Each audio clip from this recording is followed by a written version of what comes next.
He's editor-in-chief of Breitbart News and a New York Times best-selling author. And on this podcast, he brings deep research, prescient analysis, and world-class guests. He's Alex Marlow, and this is The Alex Marlow Show. All right, welcome to The Alex Marlow Show. I am Alex Marlow. I'm your host of The Alex Marlow Show. That's how you got to introduce the show. It's what you're supposed to do. Remind everyone, even though they know exactly where they are. I'm very happy to report today that we're at the best rating I've ever had on Apple Podcasts as of now, and it's all thanks to you. I've surged ahead of Gavin Newsom, the Gavin Newsom Show, kind of wild, and as well as a bunch of other great shows, but only Newsom I'll make fun of. So that's great, and it means a lot that I'm a part of your day-to-day, and if you've not subscribed, if you feel like telling 10,000 friends and family members helps us grow, and we got good stuff ahead. Lara Trump will be here momentarily. I do want to get in a couple of news items off the top. Big, beautiful bill is probably top of mind right now for most of you. Where we at on this? We are heading towards a passage. I've been saying this. We spoke to a bunch of people around the Hill, and seems like it's going to be a 50-50 shot. And we don't know exactly what the 50 is going to be, but we're anticipating a 50-50 vote with Vance breaking the tie. So I keep making the point. Every election counts. Every election matters. And the bigger your margins, the easier life can be for you.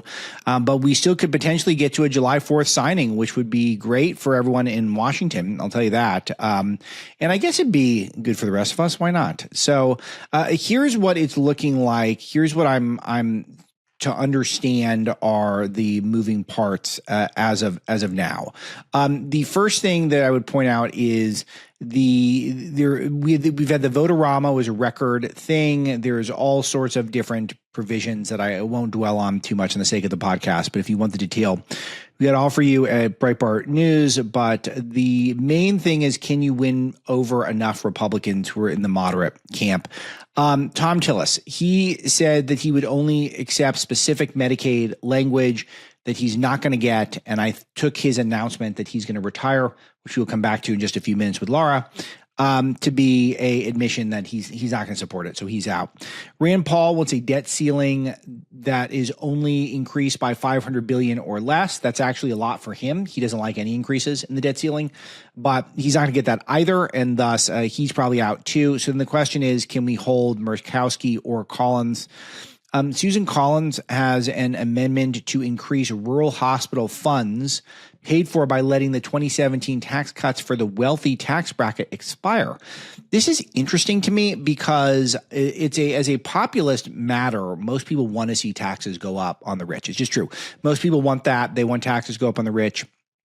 I don't, even though I'm a populist, I still think that all tax cuts are generally positive. I think that tax cuts make for a better society. And so I just don't like the idea of taxation, and the government just does not, it takes enough. But that said, it failed, which always strikes me from the political front, because of all the political things we do, there seems like the one that you could do that we don't is taxing the wealthy. But whatever reason, that's a holdup. So Lisa Murkowski seems like the most winnable of the moderates, and she's got a food stamp carve out for Alaska that has survived thus far in the amendments process. And then she's got a Medicaid carve out that she wants that was being debated as of this morning. So we'll see if we get that across the line. But that would be 50, but it's tight. It's very tight, and just shows you all those tight Senate races from 2024, those things that went on late into the night, even after Trump had won. That those could be, I won't say the difference maker, because Republicans will figure this out, but we could have had a tougher bill. Those of you who think the bill isn't tough enough, but I will reassure you that now is time to govern. It's time to lead. And even though you'll have to hold your nose for certain parts of a bill of this size and scope, it is locking in huge swaths of Trump's agenda, tapping America's energy sector, enforcing the border, restoring law and order, the tax cuts, of course, great transportation stuff.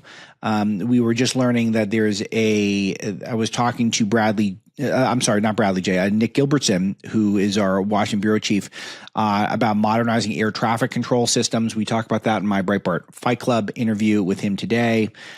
So it would be a massive, massive tax hike that we cannot have, and that's why this thing is going to go forward. America First USAID replacement is going to be announced today. USAID is going to go away. And all at Breitbart News, all sorts of Bush and Obama and Bono, all these people are so upset USAID is going to go away. Huge win for Trump and really exciting there. So it is really, really heartening to see that we're getting some results. We're moving on, actually taking scalps, USAID gone, and we're going to have a America First replacement. That's so great, because what I want to do is I want to cut off the industries for some of the bad actors, the people who are able to use their positions in terms of access to government funds to create these industries we don't need. The biggest one is the green new scam industries. And that brings us to kind of the most interesting thing that we're seeing right now today, which is Elon Musk versus Donald Trump. Going back and forth, Musk is now calling for a new political party if this bill passes. He wants to have some sort of a party that's a better on the deficit. But just remember, Musk has no political stroke, and he has terrible political instincts. Is I noted before on this show and in my Twitter, et cetera, X, everything app, as we call it. But he is pro-China. He's pro-H-1Bs. He's pro-EV subsidies and mandates. The guy does drugs. He does not believe in the traditional family. He's called Americans entitled and lazy. He said that China rocks. He's completely tolerant of the Uyghur genocide. And most of his wealth has come from corporations, which you should be skeptical of corporations in general, but they have all benefited from either the U.S. government or the Chinese government or both. He is an amazing entrepreneur. He's a forward thinker. He's a brave and bold guy in a lot of ways. And I'm eternally grateful for what he did to solidify Trump's coalition, to make sure he was reaching some of those younger, less engaged people in the tech world, people in the podcast bro ecosystem that I think were totally necessary for Trump to win, at least, and probably win at the margin that Trump won, which makes life a lot easier for us right now, because they want to call him a king. But when you look at the numbers from 2024, hard to say it wasn't totally democratic. Musk deserves a lot of credit for that, but his political instincts stink. They're really, really bad. He's got no stroke in Washington. And it is very important to note that he was working for Trump just a couple of weeks ago. He doesn't seem to know the difference between a budget reconciliation and appropriations, meaning he wanted to cut all this pork out of a mandatory spending bill, which you just can't do. And you don't have to be in Washington that long to figure that out. So either he never bothered to try, or he's being dishonest with us. But now he wants to go against Trumpism with a third party, which it won't work. It will fail. But could it potentially, if he really went for it, try to siphon off parts of Trump's coalition to make life more difficult for people like you and me? It could happen. I don't know. I'm pretty skeptical. But them being so nasty, and especially when Musk is so prone to drug usage, is just odd. It's just odd to me, because it is. It's immature. I would say not odd. Odd's not articulate. It's just immature, because we all see through this. Musk is part of the green energy ecosystem. He is part of the green economy. He's part of the green new scam. He just is. Not to say that's the entirety of where he gets his money, but the subsidies for the EVs, which have relied on Chinese slave labor, African slave labor, they have terrible resale value. They are dangerous. They blow themselves up, and they catch on fire in people's garages. And it is one of the biggest lies that we are moving towards this guaranteed EV future, and we all need to have EVs. People don't want them that much. They don't go very far, as Trump always points out. It is a total hoax, this EV thing, that we all need to have EVs, and we can't just tap the oil underneath our feet and get oil from America, and then that will be what guides us in terms of energy for the near future as we continue to develop and innovate. And maybe one day there'll be a future with some sort of hybrid thing going on. But I got to tell you, I had a rental Toyota the other day, and the technology was it was so much better than the Tesla technology that I've got family members with Teslas. I've been in them, but there's this hybrid Toyota I got from LA to Vegas on like $50 worth of gas. I think it was round trip. It was like, that's incredible. If I did that with my gas guzzler, it would have been at least $150. That's good enough. Like, we don't need the EV future that Musk is promising us. And he's just not a pure of heart politically, and he's not being honest with us. He's upset the EV subsidies and mandates are going away, and that's why he's causing problems for Trump. And I understand it from a business perspective, but it is whiny and it is immature, and I'm not into it. So anyway, Trump was apparently hinting that he could deport him. He was asked about this as he was heading off to the Alligator Alcatraz. So the Alligator Alcatraz, which is, I guess, Ron DeSantis' new prison, which is surrounded by alligators, which is fun. I like it. We like fun. We're pro fun here. It's a great idea. But I'll do more Alligator Alcatraz later. But he was asked about Musk and the fighting with Musk, and someone asked if he would consider deporting him, and Trump said, we'll have to take a look. We might have to put Doge on Elon. You know what Doge is? Doge is the monster that might have to go back and eat Elon. Wouldn't that be terrible? It's pretty funny. It was an epic press conference from Trump. So I'll have to play some clips for you down the road because it was really good stuff. But we got a lot of good stuff coming. Trump is on such offense. Here's the point about Musk. Trump coming after Musk right now. Musk has never been hotter. Trump has never been hotter. Musk has never been colder, to be honest with you. And Tesla is going to go down even more now that Trump has got his eyes on him. So if the Doge goes after Tesla, do you know how bad that's going to be for Tesla's stock? So Tesla is dependent on the U.S. government to this point and the Chinese government. So, but Trump has never been hotter. Think about big, beautiful bills about to pass, 12-day war, deportations record low, stock market record high. We have got he brokered peace between Congo and Rwanda. It is the list of his accomplishments right now they've never been longer. He's never been on fire to the extent that he is. And he can't stop winning. So Musk is like, we're going to go after him now. Good luck, buddy. He just has bad takes. The guy's got a lot of bad takes. And the people are Trump deranged. They are Trump deranged. It's always been the case. I got a real kick out of this one. Actor Jason Bateman is pitying the tragic Trump voters, saying that the Breitbart audience is insulated from facts and common sense. Just these guys, they just keep giving us so much content. You know, they say that basically he's a huge fan of MSNBC. And this is an actor. You guys know Jason Bateman, right? He's been in a bunch of movies. Arrested Development, great show. Love that show. And it's just a guy who's been in Hollywood for 30, 40 years, but he loves Nicole Wallace of MSNBC. He loves The Atlantic with Lorene Powell Jobs. Oh my gosh. It's so fun. Thank you, Jason. Appreciate it. Thanks for the vote of confidence. But do you guys feel uninformed? Do you guys feel uninformed? Those of you listening to the show, do you feel like I'm not giving you all sides? I feel like I'm giving you a lot of sides. So, and they don't know what to do. They're so lost. Like, should we attack Breitbart again instead of trying to, I don't know, maybe he should mix it up and go on my show, and I should talk to him. We should have a conversation, and I should ask him where the disconnect is. The Connecticut governor, Ned Lamont, he said that Zohran Mamdani is a transformative figure. They can't decide. Do they want to go hard left or do they want to tack back towards normal people? And their base will not let them tack back towards normal people. They are so lost. And you can see it from this poll we just covered at Breitbart from Gallup, showing that the overall trust in the country and patriotism in the country has gone down, but it's all from Democrats. Like, it's not Republicans' patriotism is surging. Democrats' patriotism is collapsing because we're told that we're now run by a king. We are told that the country is going to fall apart because of Donald Trump. We're told the fascists are running the country. Of course, you're not going to be patriotic if you believe that stuff.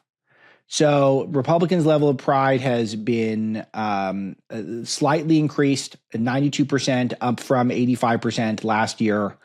And yet we've seen Democrats fall off a cliff when it comes to patriotism. Because why? Their media outlets are insisting day after day after day that the country is run by a fascist dictator and that their fellow countrymen are basically complicit in the crimes of Donald Trump and his movement. How could you hear that over and over again and not lose faith in the country. And so that's what's very sad about all their lies is they do get through to a lot of people. But not people in this audience. We're going to have fun. We're having a lot of fun. We are, I think, making fun of everyone at this point, and Ketanji Brown Jackson in particular. So we got a lot of great characters. The winning is not going to stop, and we just got to keep reaching out the other side while we can. But stay aggressive. I just saw right before we came on, Kristi Noem saying that they're working on charges against CNN for sharing the ICE tracker app. So there's an app that lets people know where ICE agents are, and CNN promoted it. And now Kristi Noem wants to sue CNN. I love that stuff. Just get very aggressive. Harmeet Dillon said that almost every school that she's looked at has violated. She's the assistant attorney general, saying that almost every school she's looked at has violated federal discrimination law. Let's go after them. Let's go after them. Let's hold them to their own rules. Let's restore law and order in the United States of America. That's what I want to do. I want to restore law and order in the United States of America. That's why I wrote Breaking the Law, by the way, is because a society without law and order, it cannot function. And I will expand on that in great detail in a few weeks. But I think that's good. That's a good start to where we're at right now. It's the Lara Trump's going to join me in a moment. I'm told that she's in the lobby, so to speak. It's a virtual lobby. It's not a real lobby. But let's talk to our friend Lara. And thanks to Misty, if I forget to thank Misty at the end of the show. And that's it for now. Let's talk to Lara Trump. As all of you know that I think the media is broken. And for decades, big cable, legacy media has filtered information to hide the truth. America's trust in mass media is at a historic low. But thanks to podcasts and new media like Breitbart, the truth can break through. And that's what we're trying to do in this show every day, providing voices and views that legacy outlets block from the air. Even some of your favorites are blocking people like me from the air. 100 million Americans are listening to podcasts every week, according to Edison Research, and 70% listen to podcasts on their mobile devices. It is the new world. And you see, I told you that I was looking at it. We're our best rating ever on Apple this week. We're ahead of Gavin Newsom's podcast, Governor of California, highly publicized. We're breaking through, and big cable still has one major way to control information. It's access. They do this by limiting access to something called spectrum. It's an invisible airwaves that power affordable wireless internet, and by forcing you into their bundles, keeping independent media out of reach. Leaders in Congress, like Senator Cruz, of course, are working to expand spectrum access for more Americans. President Trump expanded access to spectrum in his first term and has endorsed a plan to reduce our deficit by billions of dollars now by doing it again. And conservative leaders like Stephen Moore have argued it's a perfect fit for president's economic plan. And that's why the president has endorsed this plan. So this is it. It's spectrum. And that's why we've got our friends at endthecableopoly.org who are trying to take on the legacy media and make more spectrum available. You can check out what they got, endthecableopoly.org, to learn more about how your congressman and how President Trump can make more spectrum available. Check them out. All right, Lara Trump is with me, my good friend, Lara Trump. She hosts The Right View, which is her podcast/video show, which is part of the Salem Network, which we dig that. And also My View on Fox News, which is dominating in the ratings. You always pull some of the best guests in all of media. Lara, I want to start with some political stuff because the Big Beautiful Bill is out there, and it's really, I think it's going to have a lot of downstream effects for Trumpism and his movement. And I want to start with our friend Tom Tillis in North Carolina, who, have you been surprised by him? I know he wasn't ever like a hardcore MAGA guy, but he's been really just shooting blanks this whole first 6 months. And I want to go back to the Pete Hegseth nomination where he just didn't understand it, that we needed to completely reshape the way the Defense Department was run, and we needed to up military recruitment. We need to restore patriotism. And Pete was such a great choice, and he was so outside the box for me, but I got it right away, and he just never got that. And then the Ed Martin nomination to clean up D.C. as the attorney for D.C., another brilliant choice, a true patriot. I've known Ed for a long time. He used to fill in for me on radio, and Tom Tillis, like, no, we can't have Ed Martin. Like, why not, Tom? Like, what happened to that guy? Well, it kind of feels like that he's very establishment-y, if that makes sense. You know, there are a lot of these, a lot of people now who are representatives of the Republican Party in the House and the Senate, I think are very MAGA. You know, they're America First patriots. They are supportive of what President Trump wants to do. They got the memo, Alex, on November 5th that the American people wanted this change. They wanted President Trump in there in an overwhelming way. And I don't know, it kind of seems like he wants to be that guy who, sides a lot of times with the Democrats, which doesn't make a lot of sense. It's very Rhino-esque. It's very, it's kind of old and tired. And I think that, you look back to the first term of President Trump's presidency, there were a lot more of those type of people, but we have been very clear as a country, that's not who we want representing us in this party anymore. And I think it's why he has gotten such blowback from all the things you just described, and especially from being this holdout with the one big beautiful bill. He took so much heat from President Trump and from really a lot of outside forces that he said, all right, I'm not even going to seek re-election. But I can't figure these people out. If you are a person who cares about this country, if you're a person who really wants to listen to your constituents, and that's who he's supposed to be representing, the people of North Carolina, 3 times now voted for President Trump, then you would be on board with this, and you would have been on board with Pete Hegseth and Ed Martin, as you just said. But it kind of seems like he wants to go against the grain just to say he's going against the grain.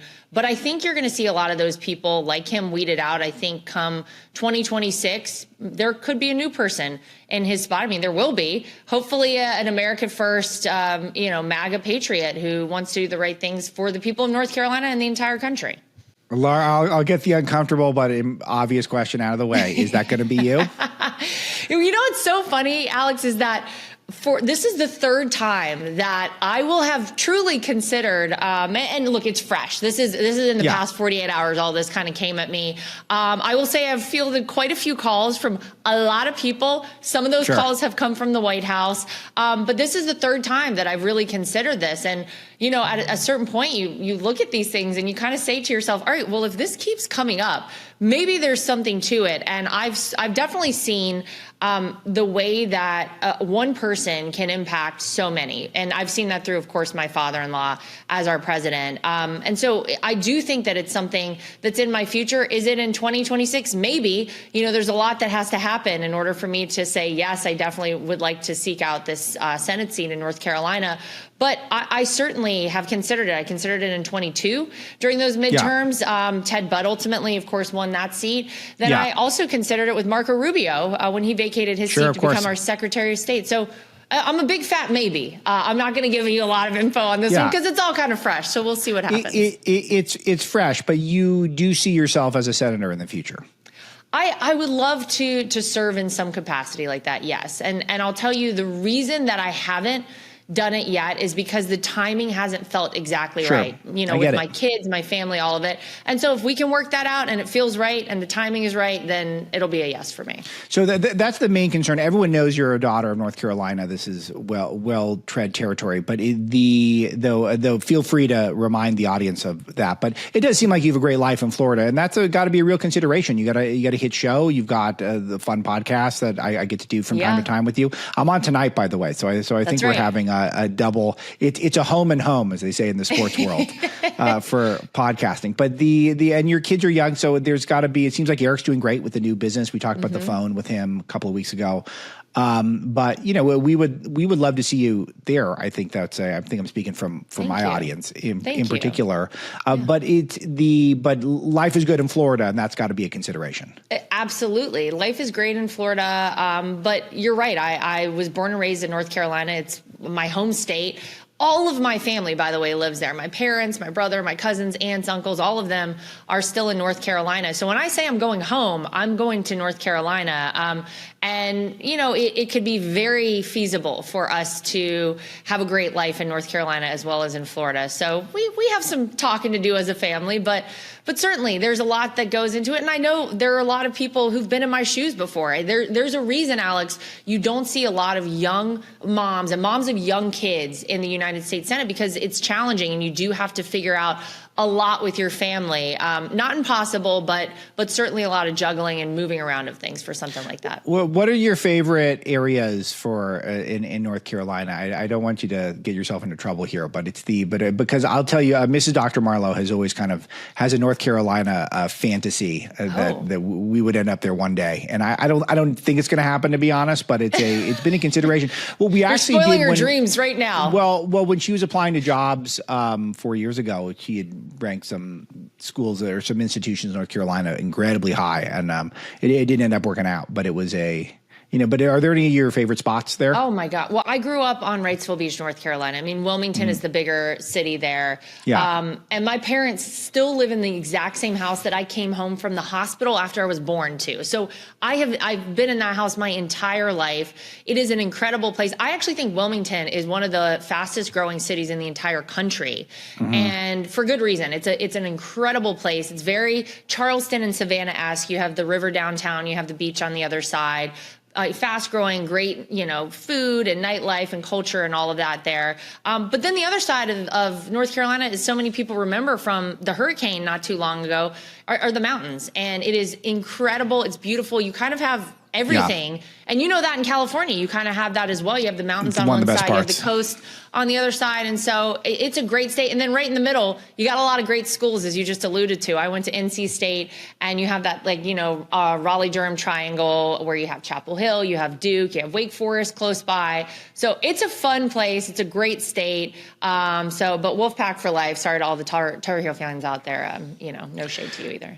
So if it's not you in North Carolina, it seems like you guys do have a deep bench, but it's probably Democrat Roy Cooper will probably be the former governor there. Will probably be the guy he's not a slouch politically. RNC Chairman Whatley, he's a North Carolina guy too, right? He is, Whatley? And I could absolutely see Michael Whatley, running for a seat like this. But he did such a great job at the RNC. So I know. Well, that's the balance. You don't want him out of the RNC because we need him there. I mean, it was the two of us who kind of took on the election integrity stuff for the 24 campaign. We had made this beautiful blueprint that I know he and Casey Crosby, who took my seat as co-chair, are now going to follow as we go into these midterms. But I have a feeling President Trump is going to tell him, please don't seek this seat out because we want you at the RNC. But he would be great. Actually, he's born and raised in North Carolina as well. He was our GOP chair in North Carolina, and he did a great job there. So I know the people of the state love him as well. Yeah, a lot of people are floating this guy, Patrick Harrigan, who I wasn't familiar with, but a lot of people who I trust is saying he would be a good guy. Really young, younger than me, which is wild. But a West Point guy, Army Special Forces, North Carolina 10th Congressional District representative. But so it feels like the bench is deep, but I don't know. It just feels like a good match from my vantage point. And here's the thing, which is fun, and you don't have to even react to this, Lara, but I do want to see your face as I say this. If you announce early, you'll vanquish the field, and that's interesting. So if you wait a while, then you don't know. I mean, it could be you never know what'll happen. So that's exciting. Well, look at what President Trump did, right? He announced he was running for, I guess re-election, we can call it. He announced in 22. Right, for the 24 election. And a lot of people, Alex, gave him a hard time about that. A lot of people said, why'd he announce so early? It's crazy. Remember, everybody was on the Ron DeSantis train at that point. And yes. It kind of worked to his advantage. And look where we are today. It looks like it all worked out. So you are onto something there. It definitely worked out also because now everyone, the whole internet is abuzz about the alligator Alcatraz, which is opening up. And it is, I mean, it just, Ron DeSantis, and I call him Ron DeSantis, and I call him Ron DeSanctimonious, and I think the President Trump's nicknames were perfect. I hated Ron DeSanctimonious when he came up with it. I thought it was Trump's worst nickname. It turned out to be one of his best because he was identifying that DeSantis is sanctimonious, and no one had pointed it out. And I couldn't believe it that ended up working, but he is absolutely the best governor in America. And he is just, I love the Alcatraz. I love it. And by the way, what I love too is that those two men could be sort of opponents at one time and really have a bit of a contentious, relationship. And then you saw them this morning together at Alligator Alcatraz. It's sunshine, lollipops, and rainbows. Everybody's all smiles. I love that. That's what I truly love about my father-in-law is he is the ultimate competitor. He knows that, he's not going to pull any punches if he's against, competing against you. And, now everybody's good and we're all on the same page and we got Alligator Alcatraz. So it's all gravy. It's amazing to me because he's got this knack for he can be so insulting and yet you can forgive him. Yeah. And that's like, for me, I feel like I'll never get Ron DeSantis on the show ever again, because I do call him Ron DeSanctus and Ron DeSanctimonious, and that's all he'll care about. He won't care that I also call him the best governor in America. And there's a lot of great governors. I mean, Greg Abbott, Yes. do you think he would be happy that I call Ron DeSantis the best governor? He would not be happy about that, but I do, and I mean it. I also think he's sanctimonious, and he was a terrible presidential candidate. But that probably makes him, he wouldn't go on my show because of that, probably, but he would forgive Donald Trump if he had to, because Trump has got that charisma. That secret sauce is very important. You can't quite put your finger on it, but Trump has a way where you just like the guy. Yeah, well, because he is who he is, and he's great. And, you know, Alex, the person that you see out there who so many of us see on our television screens, that's the guy. That's who he is. I will tell you. Really It's you will never have as great a time as you have if you sit down for a dinner with my father-in-law. And the best ones are the impromptu ones. You know, we went to the Army's 250th birthday parade, and you know, a lot of our family was there. And that was actually my father-in-law's birthday. We had celebrated his birthday the night before because we had the whole family there. And so we all got together that Friday night and did a big formal dinner for him. And we weren't planning on having dinner after the parade. And we kind of all were leaving. And he was just like, why don't you guys just come hang out? Like, let's grab dinner afterward. Mm-hmm. So we all sat down. It was the most fun I think all of us have had in so long. It's great. He's fun. He's funny. Tells a story like you've never heard.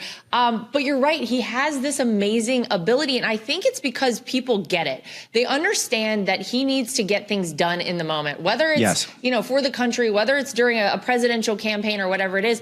I think they get it that, you know, he's the ultimate competitor, like I said, and you can kind of brush it under the rug and forgive it. You think about the 17 people who were on the stage with him in 2015 and 2016, you know, during those very early primary debates. He didn't hold back on any of them. He had nicknames for just about everybody.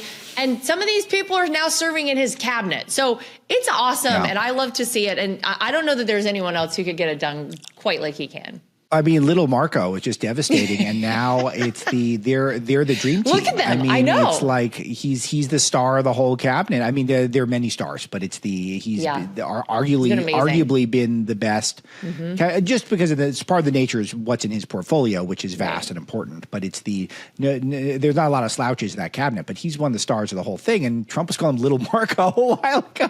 I mean, it is just awesome that. It's such a gift. It's such a gift. And I just, you're right to say that he's such a great hang. I always say this to people who are particularly people in my neighborhood who know what I do for work, because I live in a very non-political part of the world. And just sort of, you know, a lot of the people in my orbit are either sort of work a normal job or they're connected to a school or an arts program or something. Like, what is he like? And I've said, he's literally the coolest person you've ever met. So great. Any time spent with him, we would be sometimes when I'll go and visit him at Mar-a-Lago, that he'll get these appetizers, these coconut shrimp and crab claws. And it's really important to him that I like the crab claws. Yes. He's got so many important things to worry about, but he still really wants me to enjoy those crab claws. You know what? Alex, it's because think about what he did for so long. I mean, his business was hospitality. You know, he's got golf courses and hotels and residential properties all over the world.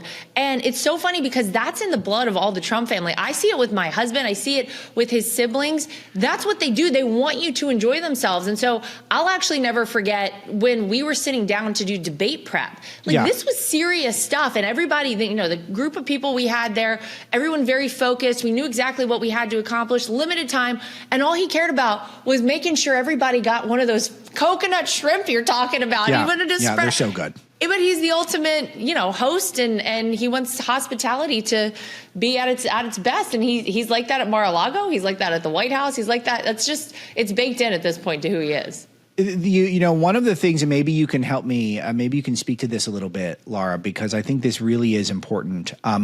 One of the things that drew me to Trump, it wasn't just that I understand the media very well, and I knew he was beyond gifted at that. And I understood the issues he was talking about back in 2015 were popular issues, populist issues, and issues that neither political party had the guts to talk about. Right. Of course, immigration, number one, but other things like China. No one was calling out China, things like that. There were two things that I had in the back of my mind that made me think, well, maybe he's not joking around. The first one was his adult children were all so smart and poised. And the second one was I'd been to some of his facilities, hotels, golf courses, or at least one of his golf courses, and everyone seemed happy. All the employees seemed proud and happy to work for the Trump organization. And those two things made me think that I don't know if this guy couldn't go all the way right away. And I feel like those two data points were very influential in Breitbart's coverage because I never wrote him off because of those two things. Can you speak to either or both of those? Because I really do think that those are important. All right, you've heard us talk about the effort by legacy media to stop you from accessing shows like this one. They do it by limiting spectrum available for consumers like you to access shows like this. They even say it's a national defense issue, which is obviously absurd. And Trump isn't buying it, and neither is Senator Ted Cruz. In the big, beautiful bill, Republicans have heard your voice and are providing more spectrum. What does that mean for you? It can reduce your monthly broadband bill and preserve your ability to watch, listen, and stream the content you choose. Not what's chosen for you by some cable provider. The sale of spectrum will also generate billions to reduce our national debt.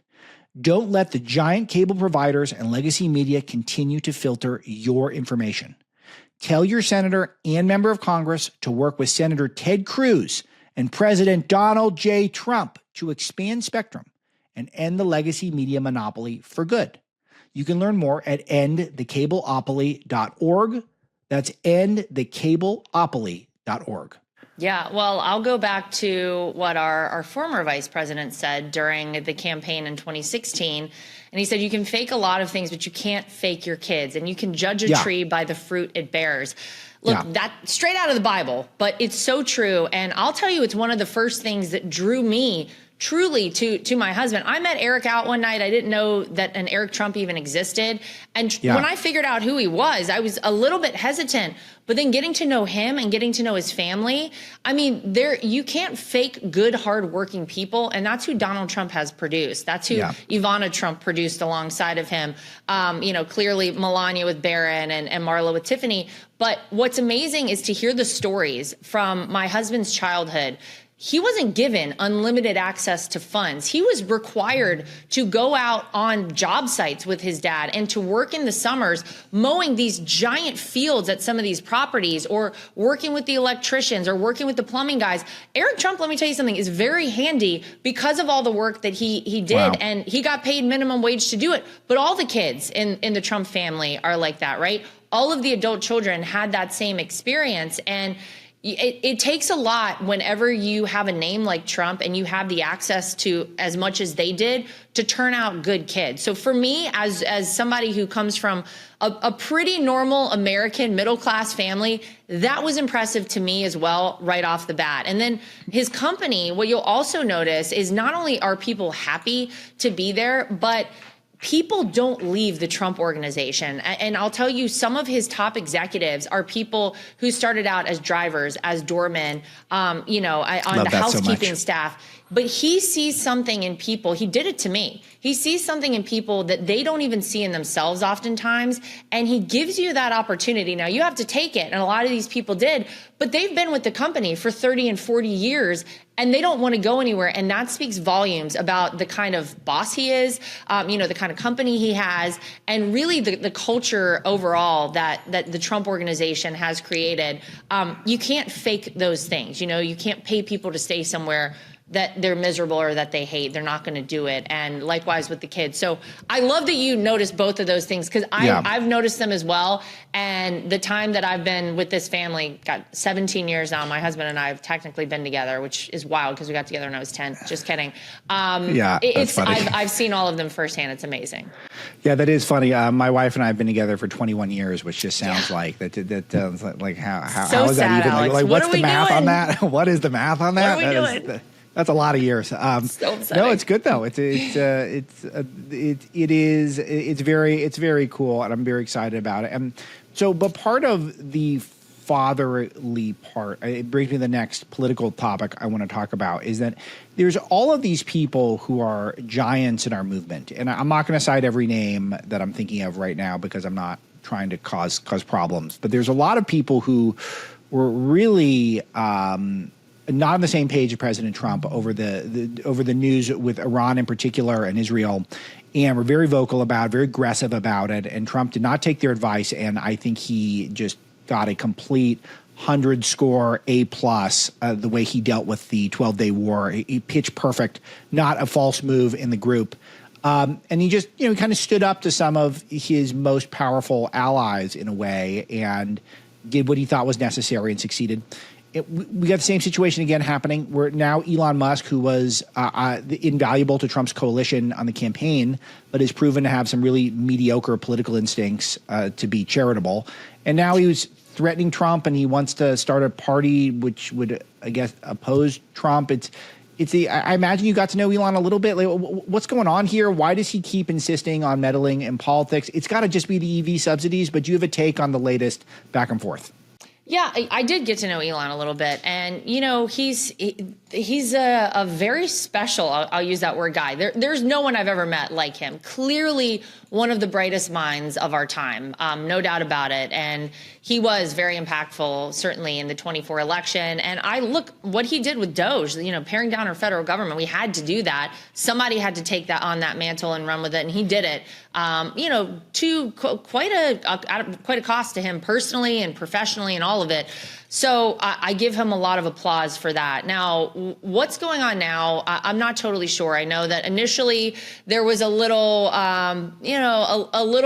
bad blood, shall we say. And I do believe that he and my father-in-law spoke and they made up and everything was copacetic and all good. But I'm not totally sure where he's going with this. I mean, the reality is Donald Trump is the most powerful politician and influential politician of any of our lifetimes. Period. And I don't know that Elon is on the right track with trying to start something new or sway people away from him or take him on, per se. I don't know that it's going to make much difference.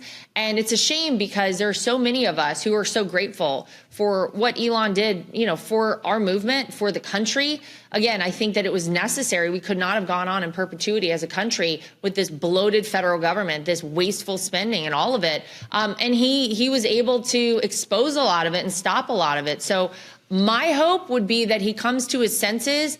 I kind of feel like in a lot of ways he found his space and his niche and his home within our kind of movement and within the White House and Doge. And I do think he really enjoyed his time there. Now, his time had to be limited. That's a requirement of that position.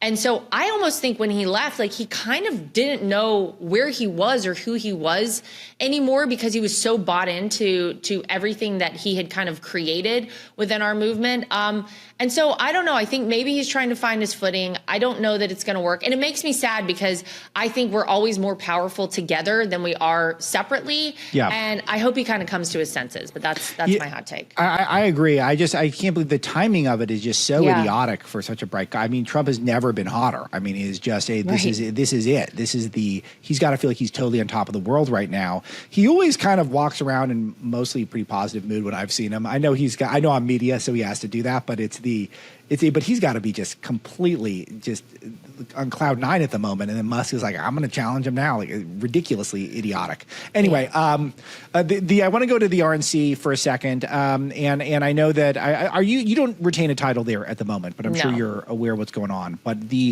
I speak in general about the momentum. We've got so much momentum. The left is clearly a mess. I cited before you got on just to how fledgling, they don't know what to do with Trump's victories. They don't know whether or not to give him credit or to attack them, even though they're clear victories. You got the Mamdani situation in New York, which we talk about on your show if people want more commentary on that from us.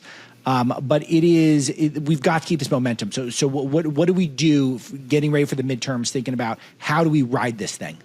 Well, look, I think President Trump has given us a huge, bit of wind in our sails. The truth is, had we won in such a sweeping fashion on November 5th, and then he came in and didn't accomplish all the things, it would have been challenging. I think Alex if there's ever a time we are going to buck history, it is this midterm election. And I don't want to get cocky and I don't want to get ahead of ourselves. And I want everybody to come out and vote. But we have seen so much positive movement because of this president and because of Republicans. You know, you have to have their support for so much. Look at the big, beautiful bill right now and all the things going on. And so I think that we have a great opportunity right now. If we're weeding out the Tom Tillises and we're recruiting America First patriots to take those spots, that's a great thing. And I do think that we have there are a few Democrat areas and seats that I do think we can see some positive pickups in as a party. So I think that, again, Michael Whatley, I would love to see stay at the RNC, and they fully understand the scope of all of this and what it's going to take. But there's no greater campaigner and there's no greater advertisement for our party, for the movement, and for our midterm elections coming up than President Trump. And I think he's going to be very powerful for those midterms. I think you're going to see him out and about. Get ready for more Trump rallies. They're not done. I know everybody thought they were over and they were done. Yes, more Trump rallies coming down the pike. And again, I think if we keep this momentum up, if we keep the wins coming and really just keep putting the American people first, as President Trump always does, I think it's going to really help us in those midterms. And I think we're going to have a lot of wind in our sails. We're going to have to fight. Everybody's got to come out and vote. They got to watch the voting. We got to make sure we have election integrity across the board, all the things. But I think it could be a very big 2026. All right. So The Right View, YouTube and podcast. You've got My View at Fox News on the weekends. You've got shop.laratrump.com for the fashion. You got the MAGA Red collection. I'm checking this out. Lara, did you work out this morning? I sure did. I did. Are you a morning person? Because I'm trying to do it because I'm I'm not a morning person. I'm on an East Coast schedule on the West Coast, but I've been trying to work out before the day starts. And I got to tell you, feels nice. It feels nice. It's great. You got to get it in early because then you just don't know what happens in the day. Alex, if you got kids, you got to get it in early. Absolutely. I'd say so. So this is new. So the next time we have more time, we'll spend more time on that. But Lara, you're the absolute best, and best of luck to you in the North Carolina Senate race. Wink, Thank you, my friend. I appreciate it. I'm winking for the audience who's just listening right now. It's a look. At least we got a deep bench, no matter what. But best of luck with your decision. I'm sure it'll be tough and exciting one, and you got a lot of fans, and you're earning more every day. All right, that's today's show. Thanks for everyone for listening, and we'll talk to you tomorrow.